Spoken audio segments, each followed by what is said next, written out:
सासू माँ की नई सहेली। प्रिया किचन में चाय बना रही होती है और सुमन ड्राइंग रूम में बैठकर मजे से टीवी देख रही होती है। तभी दरवाजे की घंटी बजती है। प्रिया, जरा देखना तो कौन आया है। देखती हूँ मम्मी जी। प्रिया दरवाजा खोलती है तो सामने पड़ोस वाली विमला आंटी खड़ी होती है। नमस्ते आंटी जी, कैसी हैं आप? मैं तो बिल्कुल ठीक हूँ बेटा, पर तेरी सास को क्या हुआ है? आजकल कहीं दिखती ही नहीं है। जब देखो तब टीवी के आगे जमी रहती है। अंदर तो आइए आंटी। अरे ओ दीपक की अम्मा, कहाँ हो? अरे विमला, आओ आओ, क्या बात है, बड़े दिन बाद याद आई तुम्हें मेरी। मैं तो हमेशा ही तुम्हें याद करती हूँ, पर तुम ही गायब रहती हो और आजकल तो बाहर भी नहीं आती जाती। तबीयत तो ठीक है ना तुम्हारी? अरे तबीयत को क्या होना है, इस उम्र में तो कुछ ना कुछ लगा ही रहता है।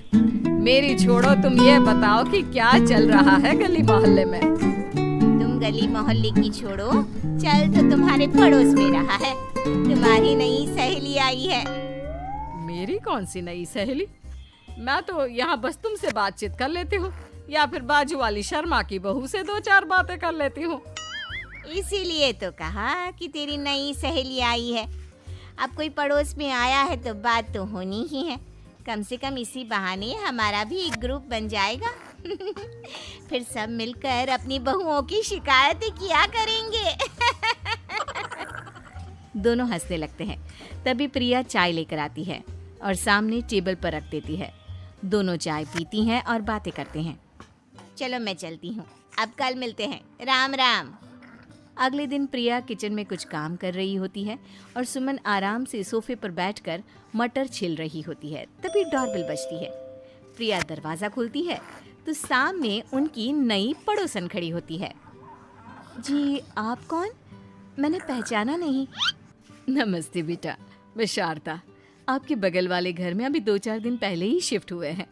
ओह अच्छा। नमस्ते आंटी, अंदर आइए ना आप।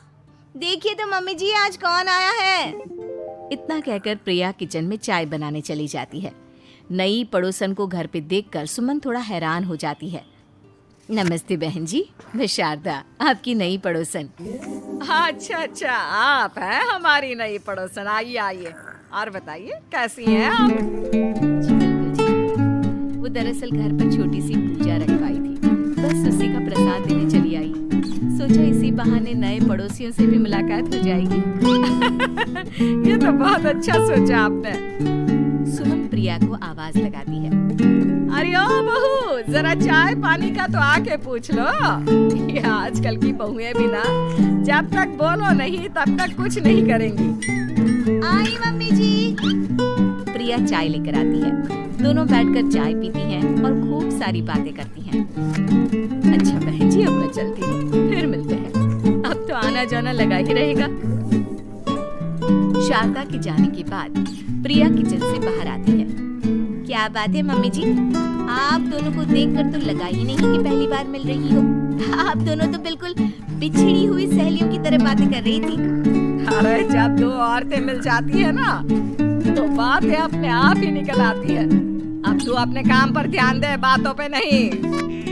ऐसे ही कुछ दिन बीत जाते हैं। अब सुमन और शारदा अच्छी सहेलियां बन गई होती हैं।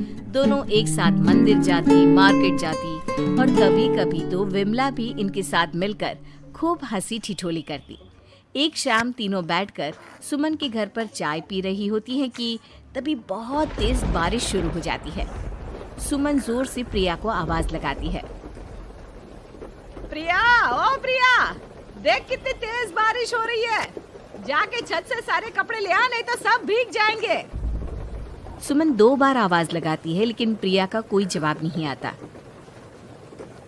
शायद प्रिया कुछ काम कर रही है, इसीलिए कुछ जवाब नहीं दे रही। अरे काहे का काम, आराम फरमा रही होगी महारानी। तभी प्रिया बीमार हालत में अपने कमरे से बाहर निकलती है। हाँ मम्मी जी, क्या हुआ? मेरी तबीयत थोड़ी ठीक नहीं है ना, इसलिए आग लग गई। अरे सारे कपड़े भीग गए और तुझे सोने से फुर्सत नहीं है।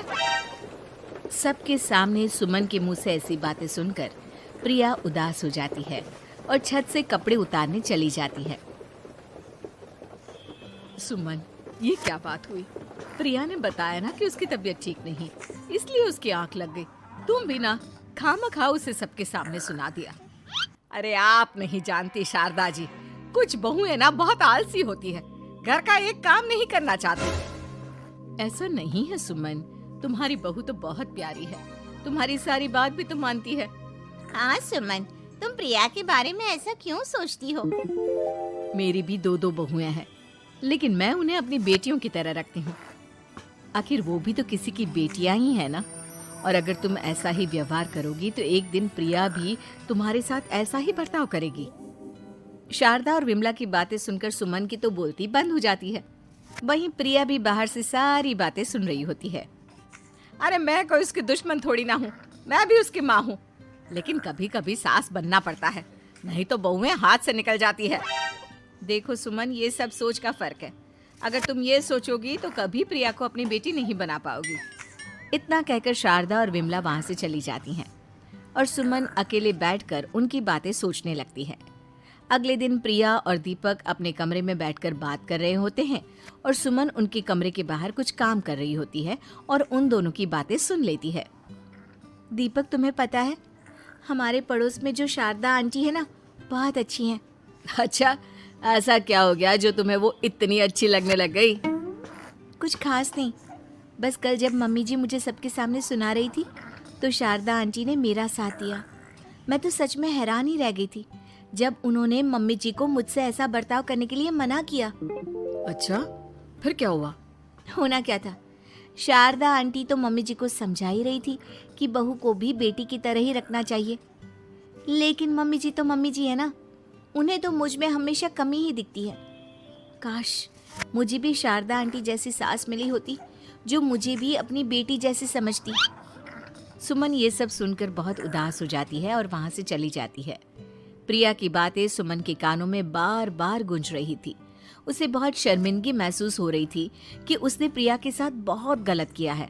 अगले दिन सुमन शारदा और विमला को बुलाती है। क्या बात है सुमन, आज तूने ऐसे अचानक क्यों बुलाया? सब ठीक तो है ना? हाँ हाँ, सब ठीक है, तुम दोनों बैठो तो सही। तब तक दीपक और उसके पापा भी आ जाते हैं। प्रिया, तुम भी आ जाओ। क्या हुआ मम्मी जी, आपने बुलाया?